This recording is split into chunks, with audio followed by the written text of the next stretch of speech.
Let's take a look at the examples for chapter 4, starting with true and false questions. Considering the relationship between the following variables, A, household income, B, square footage of the primary residence, household income would be considered an independent variable. That would be correct. A correlation coefficient of -0.8 is an indication of a weak negative relationship between the two variables. This is false. It is indeed negative, but it's a strong negative, not a weak negative relationship.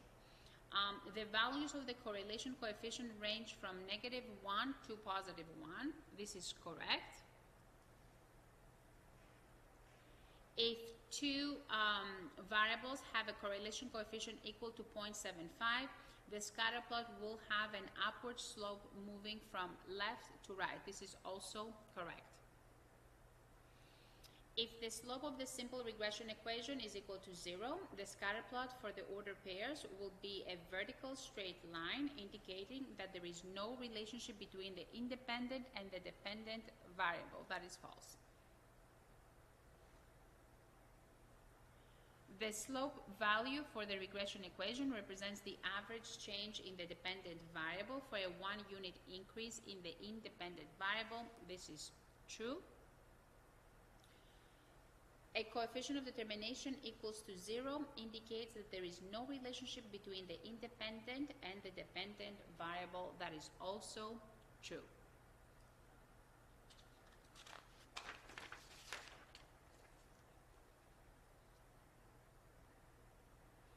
The table below shows the number of cars sold last month by 7 employees at Concord Motors and their number of years of sales experience.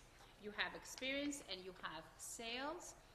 The correlation, we want the correlation coefficient, the slope, the average monthly sales for an employee with 7 years of experience. If you scroll through the questions, we notice that in the third multiple choice, I'm asking for the average monthly sales for an employee given 7 years of sales experience. That means the experience, we're basing it on experience. That means this is your X and this is your Y. This is your L1 and this is your L2 when you enter the information in your graphing calculator. So you go to Stat,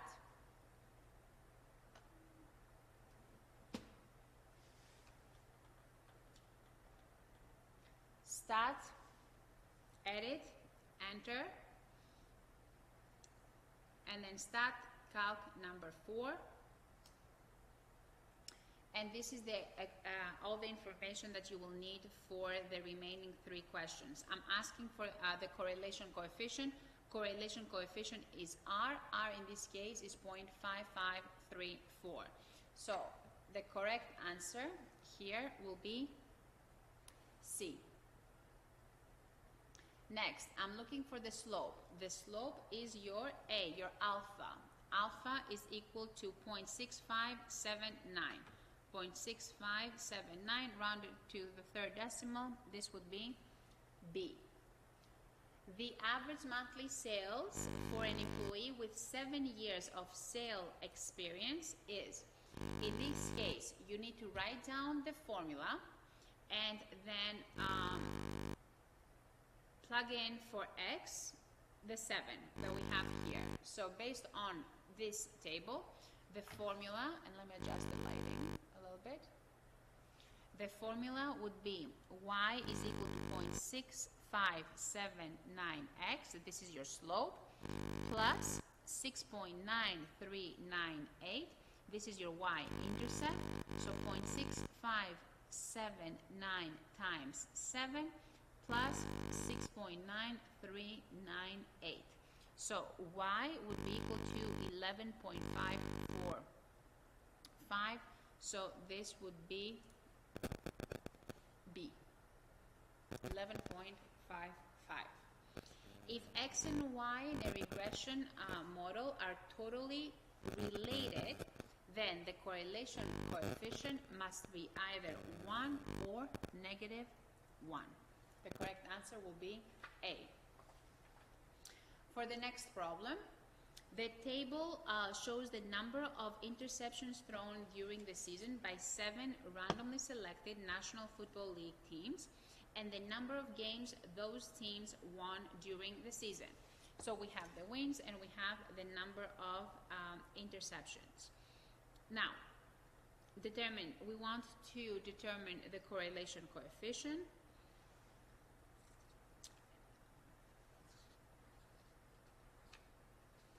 We also want to describe the regression line, the equation that links the two, and we also want to predict the average number of wins for a team that throws 12 interceptions. If X and Y are not given to the problem, you have to scan through the questions and see which variable you want to predict. Which variable do we want to predict? We want to predict the average number of wins. That means wins will be your Y. This means this is your L2. Interception will be your X. So this is your L1. This is how you will enter it in your graphing calculator.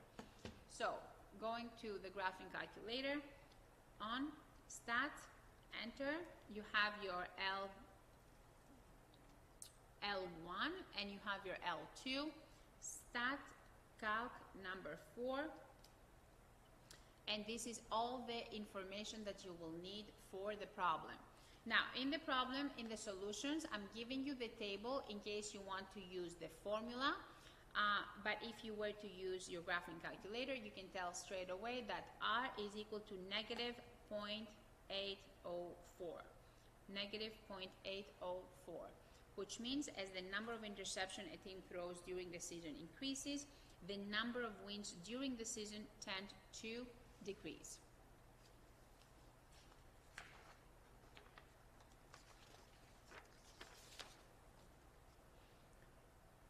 Now, if we were to use we want to find the equation that links the two variables, we will have Y predicted will be equal to AX plus B. A is negative 0.3464X plus 14.2132. You also have it here. So this is the equation that links the two variables. We want to predict the average number of wins for a team that throws 12 interceptions during the season. So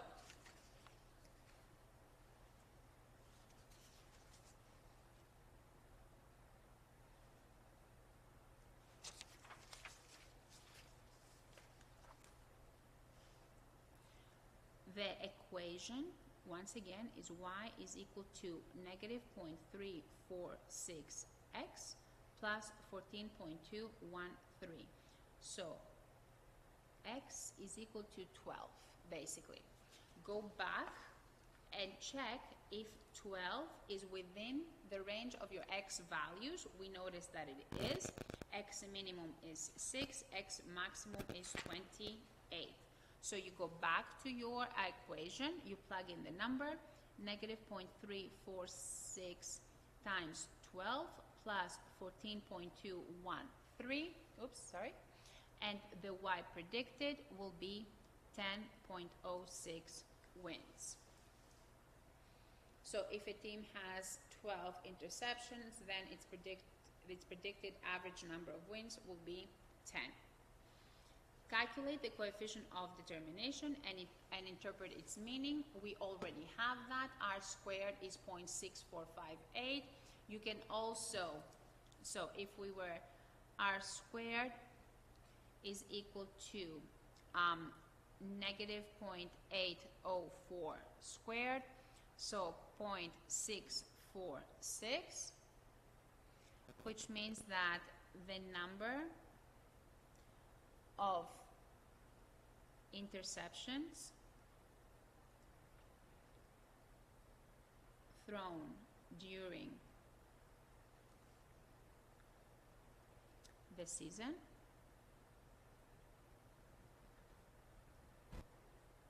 13 explains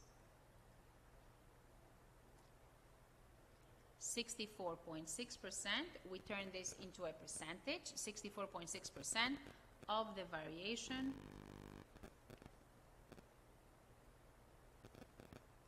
in wins during the season for that team. That would be the interpretation of your coefficient of determination. Let's look at the next problem. The Marseille water taxi ferries tourists from the harbor of Marseille, France, to the Frioul Islands in the Mediterranean Sea. The table below shows the number of passengers on the noontime ferry over 7 randomly selected days, along with the current temperature in degrees Celsius. So you have the temperature and you have the passengers. It does not state, the problem on its own does not state which one is your X, which one is your Y. Scan through the questions. Notice here that we want to predict the number of passengers. That means that this is your Y and this is your X. So we have L1 and we have L2.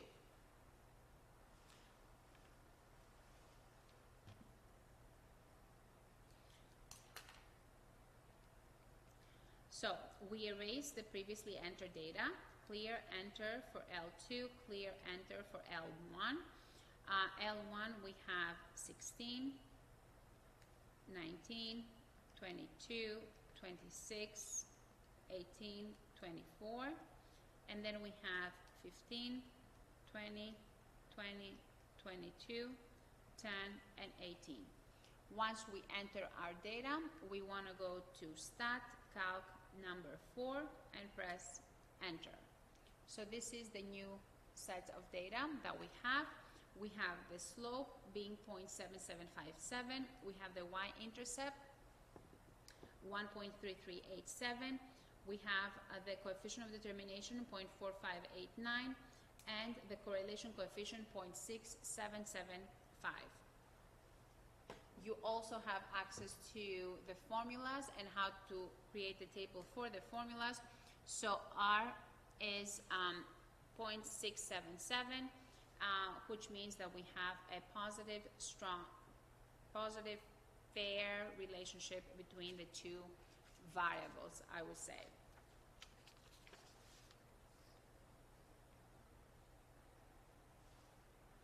Now, if we want to examine if the correlation coefficient is significant, as we do in this case, we will go to the table. We have, in this case, n is equal to 1, 2, 3, 4, 5, 6. N is equal to 6. We have R equal to 0.677. The critical value with n equal to 6 would be 0.811. So the critical value is greater than the R, the correlation coefficient, so there is no significant relationship between the two variables. No significant relation.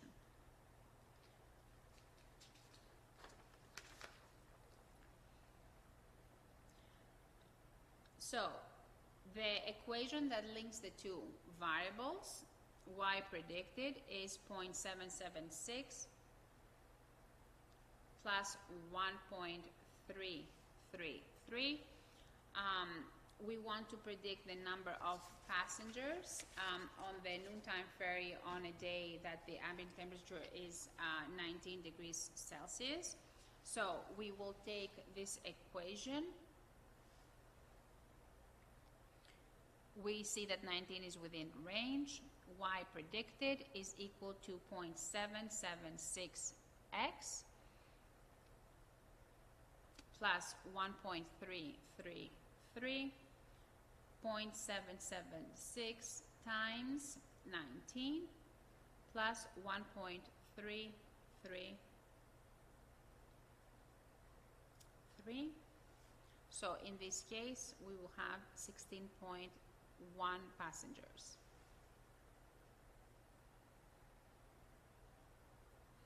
The coefficient of determination, we already know that r squared is basically r to the squared, 0.677 squared, 0.459.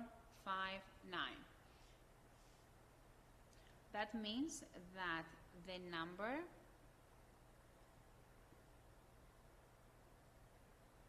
of ambient temperature explains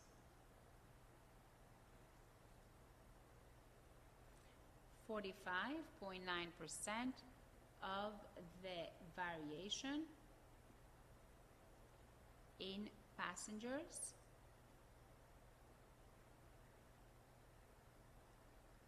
on the noontime water taxi.